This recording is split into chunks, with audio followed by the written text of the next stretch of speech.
ডিম ছাড়ার সুবিধার্থে আগামী ১৩ অক্টোবর থেকে ৩রা নভেম্বর পর্যন্ত ২২ দিন ইলিশ ধরায় নিষেধাজ্ঞা দিয়েছে মৎস্য ও প্রাণী সম্পদ মন্ত্রণালয়।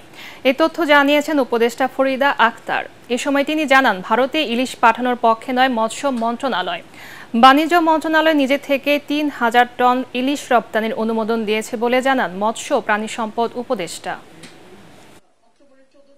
অনুমোদনটা দিয়েছে, যেটা ভারতের যারা মৎস্য ব্যবসায়ী এবং বাংলাদেশের মৎস্য ব্যবসায়ী তারা একটা অনুরোধের প্রেক্ষিতে এটা বাণিজ্য মন্ত্রণালয় দিয়েছে। এর সাথে মৎস্য ও প্রাণী সম্পদ মন্ত্রণালয়ের কোনো সম্পর্ক নেই।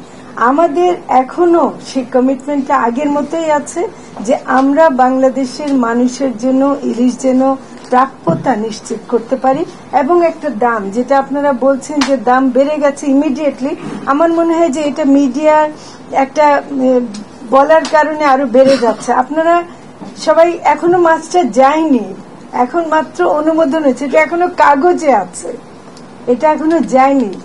যদি এর প্রভাবে দাম বাড়ে, সেটা আমরা মনে করি যে এটা বাড়া উচিত হবে না।